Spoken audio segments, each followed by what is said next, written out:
अस्सलाम वालेकुम, मेरा नाम है रमशा इकबाल और आज हम लोग चैप्टर नंबर 15 इनहेरिटेंस का लेक्चर नंबर 1 स्टार्ट करने वाले हैं। और आज हम जो दो टॉपिक स्टडी करेंगे वो है इंट्रोडक्शन टू जेनेटिक्स और क्रोमोसोम्स एंड जीन्स। इनहेरिटेंस क्या होता है ये हम लोग स्टडी करने के लिए इसमें हम लोग सबसे पहले जेनेटिक्स के इंट्रोडक्शन कर लेते हैं, क्योंकि ये जो सारा कुछ इस चैप्टर में हम लोग स्टडी करेंगे ये जेनेटिक्स एक फील्ड होती है, उसके अंदर ये सारा कुछ स्टडी किया जाता है। इसलिए पहले आपको इंट्रोडक्शन दिया गया है जेनेटिक्स का और उसके बाद इस चैप्टर की आगे फर्दर डिटेल आएगी। अच्छा, इस चैप्टर की ये एक कह लें कि गुड न्यूज़ है कि ये चैप्टर एक तो बहुत लेंथी है, बहुत लेंथी नहीं है लेकिन लेंथी है, और इसमें बहुत इम्पोर्टेंट लॉन्ग क्वेश्चंस भी बन सकते थे। लेकिन आप लोग की जो पेयरिंग स्कीम है उसके अकॉर्डिंग इस चैप्टर से लॉन्ग क्वेश्चन नहीं आना, तो ये चैप्टर आपने पूरा सिर्फ शॉर्ट क्वेश्चंस और एमसीक्यूज के लिए प्रिपेयर करना है, ठीक है। तो अब हम लोग स्टार्ट करते हैं इंट्रोडक्शन टू जेनेटिक्स। जेनेटिक्स क्या होता है? ये ऐसी ब्रांच होती है बायोलॉजी की जिसमें हम लोग स्टडी करते हैं इनहेरिटेंस को। इनहेरिटेंस जो कि हमारा चैप्टर है।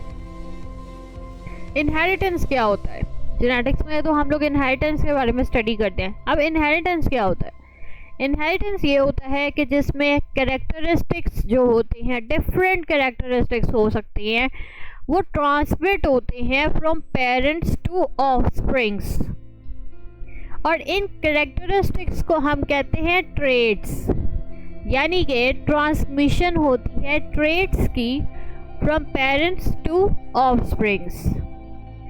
अब कौन से ट्रेट्स हो सकते हैं? फॉर एग्जांपल सिर्फ चंद एक बताई हुई है इसमें, लेकिन हर चीज़ आती है, हर कैरेक्टरिस्टिक आता है जो जो पेरेंट्स से ट्रांसमिट होता है। इसमें मैन की हाइट आ सकती है, इसमें आई कलर आ सकता है, इसमें इंटेलिजेंस आ सकती है, इसमें आपका बॉडी का कलर आ सकता है, इसमें आपकी कह ले के डिफरेंट सोर्सेज हैं, कुछ भी आपके जो पेरेंट्स से कैरेक्टरिस्टिक्स ट्रांसमिट हो रहे हैं ऑफस्प्रिंग्स में, इस प्रोसेस को हम लोग कहते हैं इनहेरिटेंस।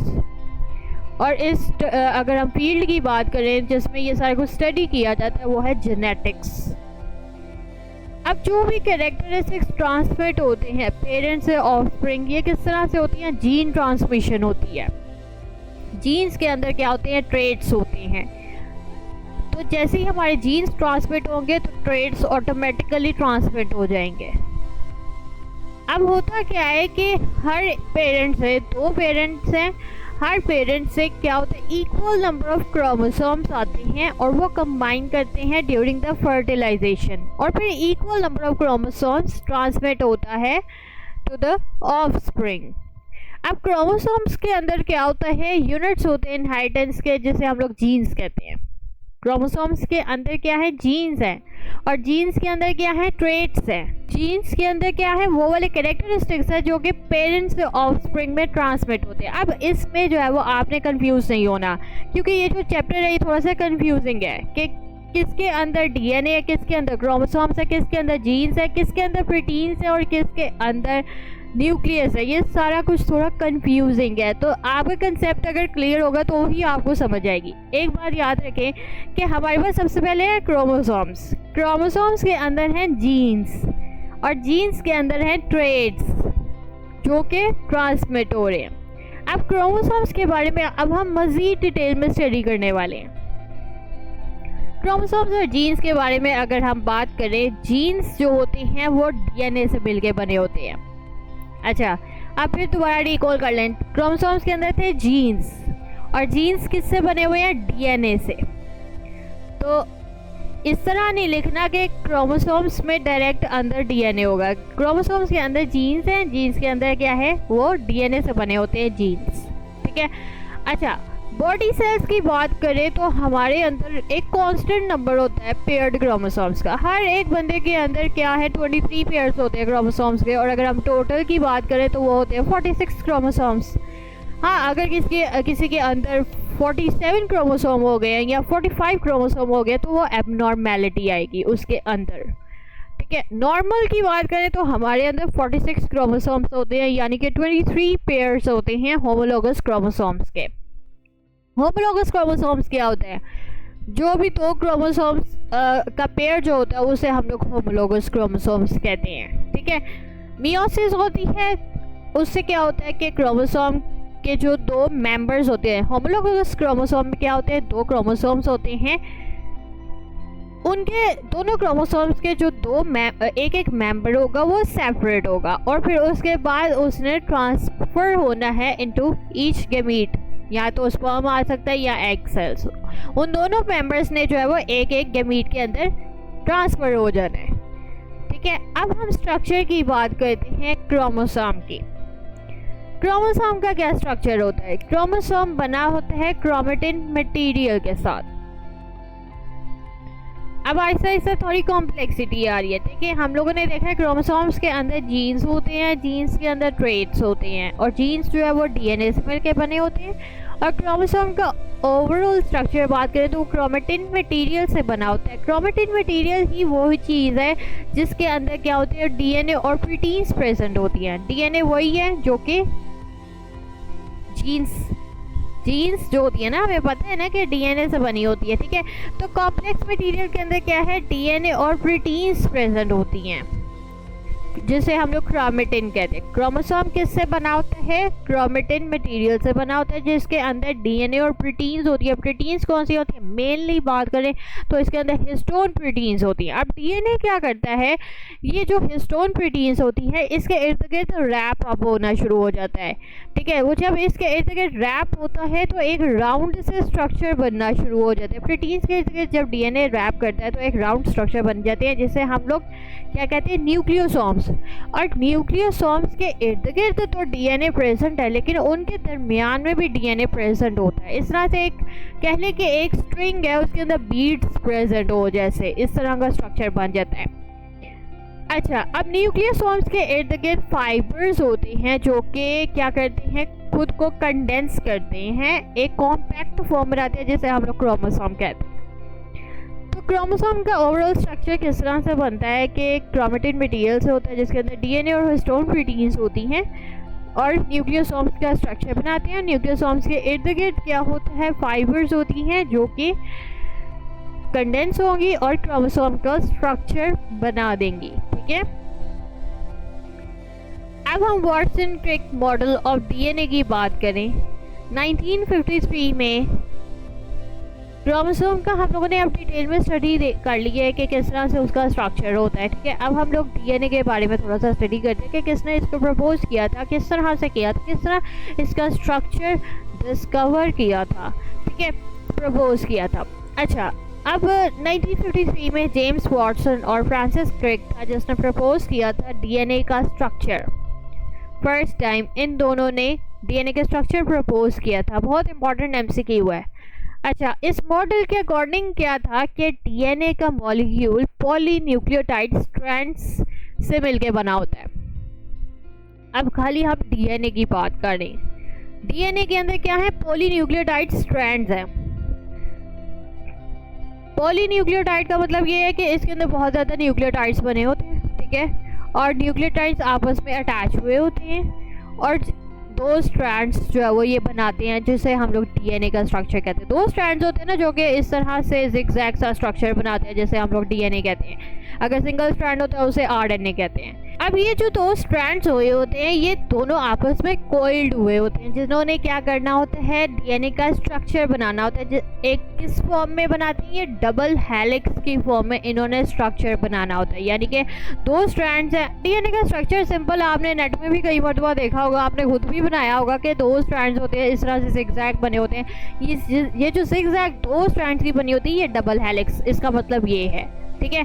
तो वो इस तरह से कोइल अप हुआ होती हैं दोनों स्ट्रैंड्स। अच्छा, फॉस्फेट शुगर की बात करें, जो न्यूक्लियोटाइड की फॉस्फेट शुगर होती है वो डबल हेलिक्स की बैकबोन में होती है, यानी कि बाहर की साइड पे होती है, ठीक है। फॉस्फेट शुगर, एक न्यूक्लियोटाइड की जो फॉस्फेट शुगर होती है वो बाहर की तरफ प्रेजेंट होती है, और जो नाइट्रोजनस बेसिस होती हैं वो अंदर की तरफ प्रेजेंट होती हैं।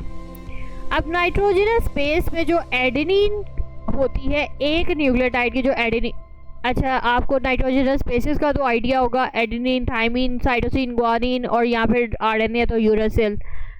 ठीक है, ये बहुत बेसिक चीज़ें हैं। ठीक है, ये आप लोगों को आइडिया होना चाहिए इन चीज़ों का। अच्छा, नाइट्रोजनस बेसिस की अगर बात करें, जो एडेनिन होता है एक न्यूक्लियोटाइड का, उसने दूसरे न्यूक्लियोटाइड के साथ इसे बॉन्ड बनाना होता है। अब वो जो दूसरा न्यूक्लियोटाइड होता है वो ऑपोजिट डायरेक्शन में होता है, और एडेनिन का जो होता है बॉन्ड वो थाइमिन के साथ बनता है। इसी तरह से आगे फर्दर साइटोसिन का जो होता है पेयर वो ग्वानिन के साथ बनता है, और एडेनिन और थाइमिन के दरमियान 2 हाइड्रोजन बॉन्ड्स होते हैं, और ग्वानिन और साइटोसिन के दरमियान 3 हाइड्रोजन बॉन्ड्स प्रेजेंट होते हैं। ठीक है, अब आपने ये बहुत इंपॉर्टेंट एमसीक्यूज हैं। ये जो स्ट्रक्चर हम लोग आज स्टडी कर रहे हैं सारा क्रोमोसोम का और डीएनए का, ये एंट्री टेस्ट में भी आते होते हैं। ठीक है, तो अच्छे तरीके से आपने कंसेप्ट क्लियर करना है कि डीएनए का स्ट्रक्चर किस तरह से है, कि इसके अंदर जो नाइट्रोजनस बेसिस होती है, पहली बात तो ये एक न्यूक्लियोटाइड है, उसने दूसरे के साथ बॉन्ड बनाना है। किस तरह बनाएंगे? एडेनिन, एक न्यूक्लियोटाइड का जो एडेनिन होगा उसने थाइमिन के साथ ही बनाना है, वो साइटोसिन के साथ नहीं बनाएगा। एडेनिन ने थाइमिन के साथ बनाना है और साइटोसिन ने ग्वानिन के साथ बनाना है। इस तरह से जो है वो हाइड्रोजन बॉन्डिंग हुई होती है, और आपको पता होगा इस बारे में भी कि हाइड्रोजन बॉन्डिंग सबसे स्ट्रॉन्गेस्ट बॉन्डिंग होती है। ठीक है, तो इस तरह से हमारा ये जो डीएनए का स्ट्रक्चर होता है काफ़ी, कह लें इसे कि कॉम्पैक्ट फॉर्म में होता है और बहुत स्पेसिफिक होती है, इसकी पेयरिंग बहुत स्पेसिफिक होती है। ठीक है, अच्छा, अब यहाँ पे एक बात देख लें कि ये आपको याद करने में इजी इस तरह से हो सकता है कि जब हम लोग स्टडी करते थे, हमारे जो टीचर्स होते थे उन्होंने हमें इस तरह से इसको याद करने का एक बताया था कि आप इस तरह से इसको याद कर सकते हैं, एट जी सी कि एडेनिन ने थाइमिन के साथ करना है और ग्वानिन ने साइटोसिन के साथ करना है। ठीक है, और एट के दरमियान होंगे 2 हाइड्रोजन बॉन्ड्स और साइटोसिन और ग्वानिन के दरमियान होंगे 3 हाइड्रोजन बॉन्ड्स। ये बहुत सिंपल सा स्ट्रक्चर बताया हुआ है।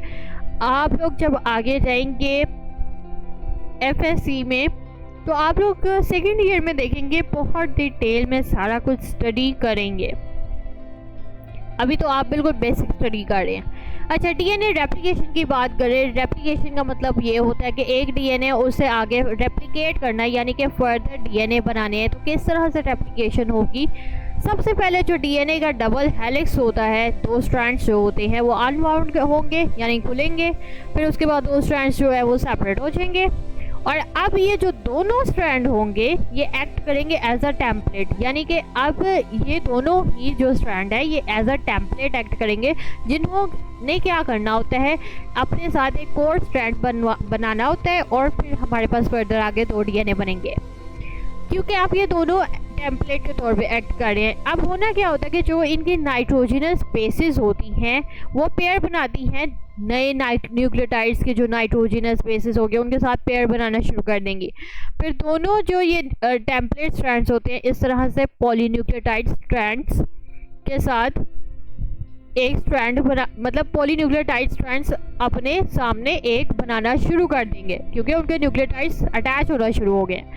इस तरह से हमारे पास हर टेम्पलेट और एक न्यू स्ट्रैंड जो है वो बनेगा, जो कि डबल हेलिक्स ही होगा, क्योंकि देखें कि हमारे पास यहाँ पे थे 2 स्ट्रैंड्स और दोनों एक्ट कर रहे हैं एज ए टेम्पलेट। अब दोनों ने जो है वो अपने इर्द गिर्द एक और स्ट्रैंड बना लिया है, तो अब हमारे पास सिंगल डीएनए जो कि पहले से डबल हेलिक्स था, वो अब आगे फर्दर उसने 2 डीएनए बना दिए और वो भी डबल हेलिक्स बनाए हैं, और वो सेम आइडेंटिकल होंगे टू द ओरिजिनल। ठीक है, इस तरह से हमारे पास होती है डीएनए की रेप्लिकेशन, और ये सबसे बेसिक बताई हुई है। जब आप लोग आगे फर्दर क्लासेस में जाएंगे तो ज़्यादा डिटेल के साथ स्टडी करेंगे। अब मैं आपको ये बुक से पढ़ा देती हूँ।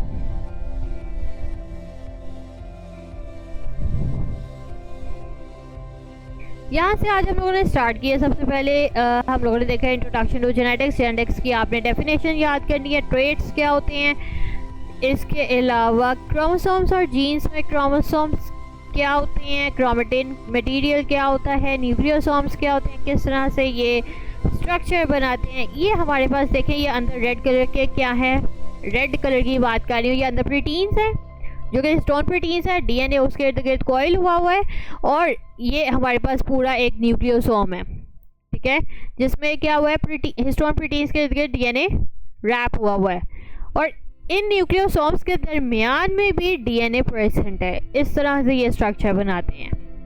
फिर हम लोगों ने वाटसन क्रिक मॉडल की बात की है। ये इंपॉर्टेंट एमसीक्यूज हैं कि किसने डिस्कवर की है और इसके अकॉर्डिंग इन्होंने क्या बताया था, इस मॉडल के अकॉर्डिंग इंपॉर्टेंट एमसीक्यू है और शॉर्ट क्वेश्चंस के लिहाज से, ठीक है। और हाइड्रोजन बॉन्ड्स की किसके किसके दरमियान कितने होते हैं, किसके किसके दरमियान कितने होते हैं, ये बहुत इंपॉर्टेंट एमसीक्यूज हैं। डीएनए रेप्लिकेशन की बात की है, ये भी शॉर्ट में आ सकता है, इतना इंपॉर्टेंट एमसीक्यू नहीं है, ठीक है। तो आज हमारा टॉपिक बस इतना ही था, और सारे आपने ये शॉर्ट क्वेश्चंस और एमसीक्यूज के लिए प्रिपेयर करना है, क्योंकि इस चैप्टर से लॉन्ग क्वेश्चन नहीं आना। ये हमारे पास है पॉलीन्यूक्लियोटाइड स्ट्रैंड्स। ये देखें, इस तरह से ये डबल हेलिक्स बनता है डीएनए का। ये हमारे पास है पीछे फॉस्फेट शुगर जो कि बैकबोन होती है, और ये अंदर जो येलो कलर में है ये हमारे पास है नाइट्रोजनस बेसिस, जिनके दरमियान में ये हाइड्रोजन बॉन्ड्स अटैच हुए होते हैं। ये देखिए, जिसके दरमियान में 2 हाइड्रोजन बॉन्ड्स हैं वो हमारे पास एडेनिन और थाइमिन है, और जिसके दरमियान 3 बॉन्ड्स है वो हमारे पास ग्वानिन और साइटोसिन के दरमियान में हुई है, ठीक है। और बाकी ये जो ब्लू कलर की है ये हमारे पास शुगर होती है, ठीक है। ये इस तरह से ये पूरा एक न्यूक्लियोटाइड का स्ट्रक्चर इतना होता है, ठीक है। ये एक न्यूक्लियोटाइड का स्ट्रक्चर है, फिर उसके बाद आगे फर्दर न्यूक्लियोटाइड्स अटैच करते जाते हैं। ये था हमारे पास Watson and Crick model DNA का। होप्स तो आपको वीडियो पसंद आई होगी, और जिसको कंसेप्ट क्लियर होगा उसी को ये चैप्टर की समझ आनी है, और जिसको कंसेप्ट ही क्लियर नहीं होगा उसको ये चैप्टर सबसे बुरा लगेगा, ठीक है। तो आपने अपने कंसेप्ट क्लियर करना है, और अगर किसी चीज़ की समझ नहीं आई तो नीचे कमेंट्स में पूछें, ठीक है। लिंक आपको नोट्स का डिस्क्रिप्शन में मिल जाएगा, साथ में एक और लिंक दिया हुआ है जो कि फुल बुक क्या कर आपने वहाँ से स्टडी करना, आप वहाँ से भी कर सकते हैं। होप्स तो आपको वीडियो पसंद आई होगी तो लाइक करें, अगर वीडियो पसंद आई है तो लाइक करें, शेयर करें, सब्सक्राइब करें। तो आज के लिए इतना ही, अल्लाह हाफिज़।